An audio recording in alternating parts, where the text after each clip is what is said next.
ಸರ್ಕಾರಿ ಅಧಿಕಾರಿಗಳ ಮೇಲಿಗೆ ಇದೆಂತ ಹಲ್ಲೆ. ಸರ್ಕಾರದ ಆದೇಶದಂತೆ ಬೆಂಗಳೂರಿನ ಶಿವಾಜಿನಗರದಲ್ಲಿ ಫುಟ್ಪಾತ್ ತೆರವು ಮಾಡಲು ಹೋದ ಅಧಿಕಾರಿಗಳ ಮೇಲೆ ಮಾರಣಾಂತಿಕ ಹಲ್ಲೆ ನಡೆದಿದೆ ಅಂತ ತಿಳಿದು ಬಂದಿದೆ.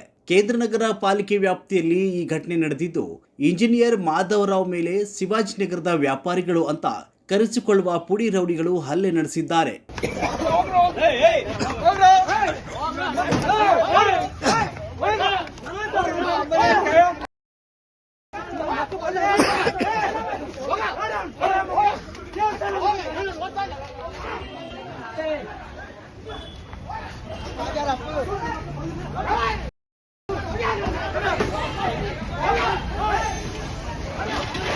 ಶಿವಾಜಿನಗರ ಬಸ್ ನಿಲ್ದಾಣದ ಬಳಿ ಫುಟ್ಪಾತ್ ತೆರವು ಮಾಡಲು ಅಧಿಕಾರಿಗಳು ತೆರಳಿದ್ದು, ಈ ವೇಳೆ ಸ್ಥಳೀಯರು ಇಂಜಿನಿಯರ್ ಹಾಗೂ ಸಿಬ್ಬಂದಿಗಳ ಮುಗಿಬಿದ್ದಿದ್ದು ಅವಾಚ್ಯ ಶಬ್ದಗಳಿಂದ ನಿಂದಿಸಿ ಮಾರಣಾಂತಿಕ ಹಲ್ಲೆ ನಡೆಸಿದ್ದಾರೆ ಅಂತ ತಿಳಿದು ಬಂದಿದೆ.